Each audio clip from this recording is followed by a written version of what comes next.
Support for this podcast comes from the Central Valley Journalism Collaborative, connecting communities with the resources, infrastructure, and networks to ensure a vibrant local free press.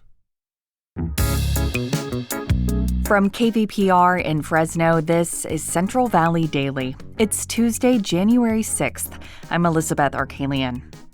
A new investigation into wildfire recovery has uncovered that in some cases, homeowners' insurance providers are causing damages to be underquoted.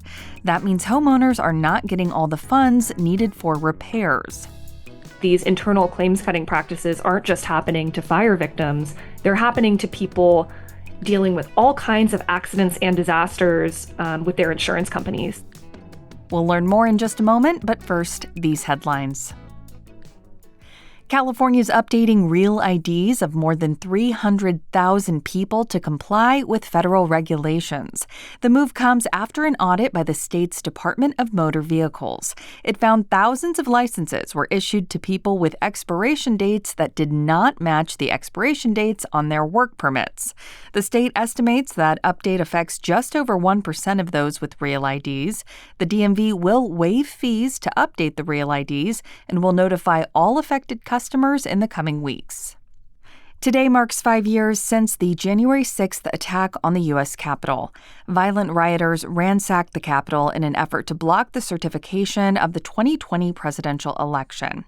Some members of Congress say that was one of the darkest days in American history. More than 100 law enforcement officers were injured, and at least 2 took their own lives in the days after the attacks. Several protesters involved in the riot also died from medical emergencies. At least one of them was shot by Capitol Police. When U.S. forces struck Venezuela early Saturday and reported capturing President Nicolas Maduro, it sparked a sharp backlash from elected officials and immigrant communities. Cap Radio's Gerardo Zavala has more. State Senator Scott Wiener is calling for President Donald Trump's impeachment for what he called an illegal attack using made-up pretexts, including accusing Maduro and his government of drug trafficking and narco-terrorism. This invasion is not because Trump cares about Venezuelans. He doesn't care about Venezuelans. He cares about getting their oil. He cares about his own power. That's all this is about. Wiener also says the attack serves as a distraction from Trump's political troubles, falling approval ratings, rising healthcare costs, and his connection with accused sex trafficker Jeffrey Epstein. Wiener, who is running for Nancy Pelosi's congressional seat, says he has no problem with the U.S. using sanctions to deal with dictators like Maduro. But when we talk about the U.S. invading, that's a very, very different thing. Like we that didn't work in Iraq. Didn't work in Afghanistan, and it's not going to work here. Giselle Garcia works for NorCal Resist, a nonprofit that serves Venezuelan immigrants and others at risk of deportation. She learned about the strikes from several individuals they support. A couple of them have also expressed guilt that they're here and their families are stuck back there. Garcia says that while many Venezuelans were against Maduro and his regime, its toppling does little to address the existing conditions that motivated them to flee, such as hyperinflation and poverty. In Sacramento, I'm Gerardo Zavala. The new year officially kicks off a full-steam race for California's next governor. 2 leading Democrats are touting their recent fundraising power. Democratic Congressman Eric Swalwell, who represents the Bay Area, said he raised $3 million in just 6 weeks since announcing his campaign in November. Meanwhile, former Democratic House member Katie Porter says she's raised $6 million in the 9 months she's been campaigning. Recent polling shows the race could come down to a Democrat and a Republican. Riverside County Sheriff Chad Bianco is leading on the Republican side, and he campaigned in Fresno over the weekend. Support for Central Valley Daily comes from the Osher Lifelong Learning Institute at Fresno State, providing short courses and activities for everyone 50 and better. Spring semester registration begins January 14th. More info available at fresnostate.edu/OLLI. The Osher Lifelong Learning Institute, where learning never ends. And now to our main story. Tomorrow marks 1 year since wildfire erupted across Southern California, killing 31 people and damaging thousands of homes in the Pacific Palisades and Altadena communities. And after the fires were extinguished, for many homeowners, the real work began: filing insurance claims. Homeowners pay monthly insurance premiums so that if a disaster happens, they have recourse. But a new investigation from the San Francisco Chronicle finds many insurance companies operate in a way to undercut claims, leaving homeowners in a lurch. To back up their reporting, Susie Nielson and Megan Fan Muncy reviewed company manuals, training materials for claims adjusters, and internal communications. And today, Susie joins me to break down their findings. Susie starts our conversation by explaining how homeowners can suffer extreme damage, even if their house didn't catch fire or burn down.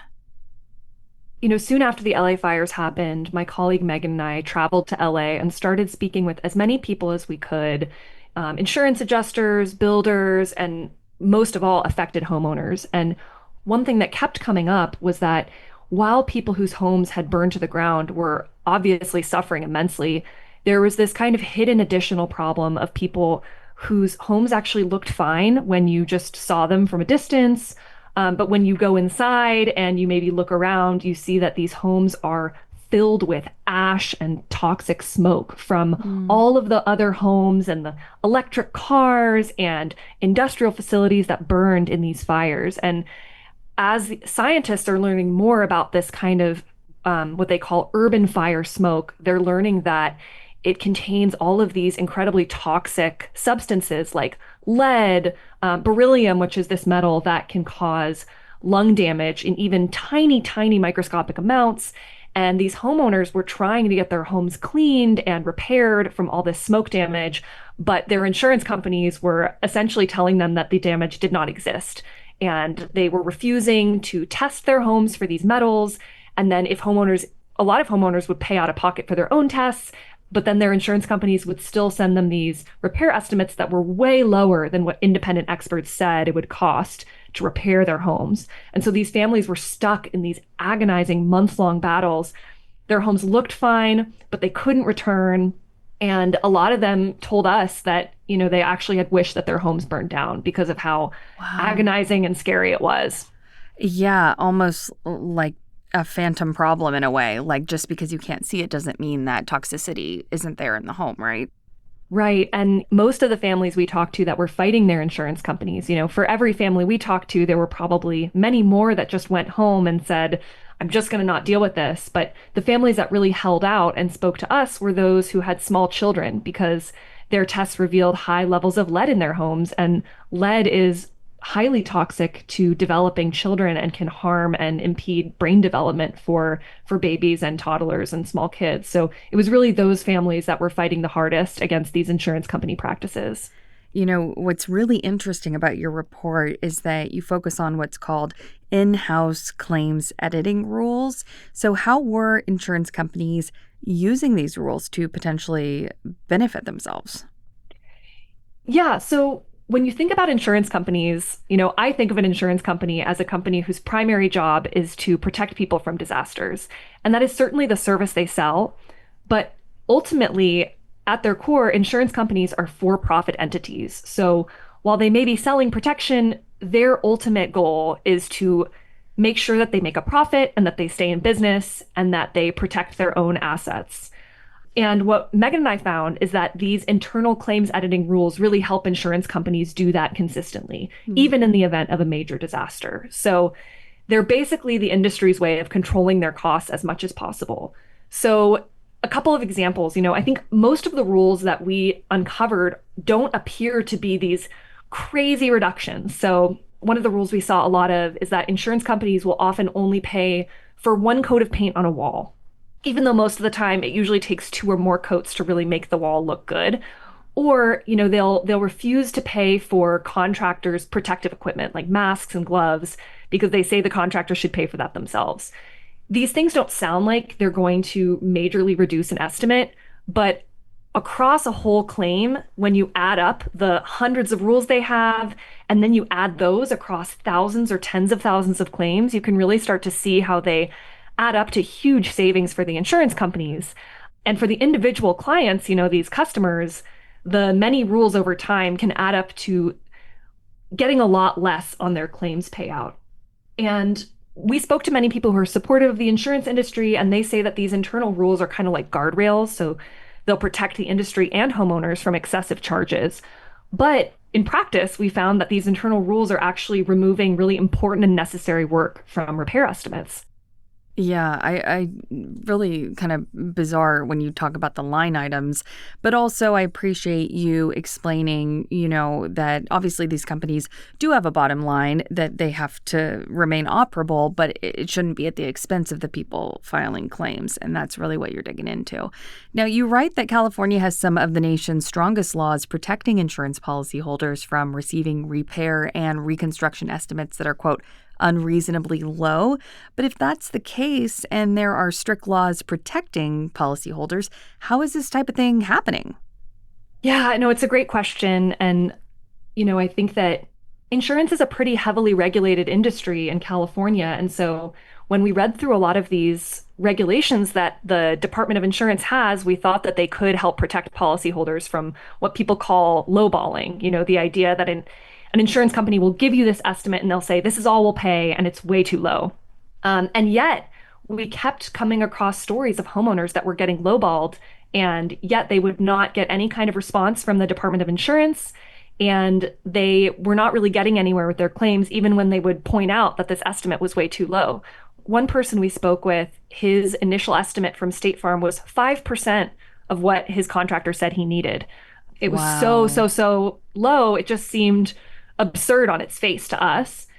But what we found was, first of all, these regulations are kind of vaguely worded, or they have these loopholes, like you're not allowed to provide an estimate that's unreasonably low. Well, what does unreasonably low mean? There's no really strict definition for what that means. It doesn't mean like, if it's 20% of the independent estimate or less, they just say unreasonable. So ultimately, unless the homeowner escalates the situation and somehow gets someone to help them out, it's the insurance company that decides what reasonable or unreasonable means. And what's more, I think the California Department of Insurance is trying really hard to address the unfolding situation in Los Angeles, but this is the single most expensive wildfire in world history. And they are scrambling to try and keep insurance affordable in the state.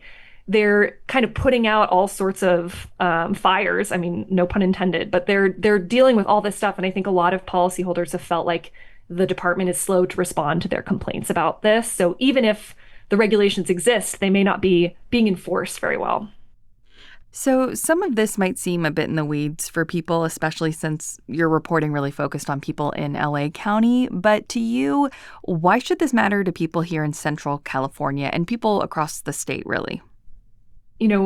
I think the LA fires have exposed these practices maybe more than in previous years. But what Megan and I found is that these internal claims cutting practices aren't just happening to fire victims. They're happening to people dealing with all kinds of accidents and disasters with their insurance companies. So one big area where insurance companies employ a lot of these rules is in water damage claims. So if you've ever had a water damage claim, these insurance companies are finding ways to minimize their losses on those claims because they're really common. And so if you own a home, if you rent a home where something could go wrong, this reporting should matter to you. And the way that these insurance companies are cutting down their claims should matter, because they're not just doing it for fires. They're doing it for any time they have to pay you out for anything. And there's almost no regulation surrounding what these rules can and can't do. Susie Nielson, investigative reporter with the San Francisco Chronicle. Nice to have you on again. Thank you so much, Liz. It's been a pleasure. I previously spoke with Susie and her reporting partner, Megan Fan Muncy, for an episode last April. We discussed their investigation into a tool that homeowners insurance companies use known as 360 Value, which has been shown to have a faulty algorithm. You can hear that conversation by listening to our April 25th episode from last year. And that is today's show. Today's episode was produced by Jonathan Linden and KVPR with support from the Central Valley Journalism Collaborative. I'm Elizabeth Arkalian. Find the latest local news anytime at kvpr.org.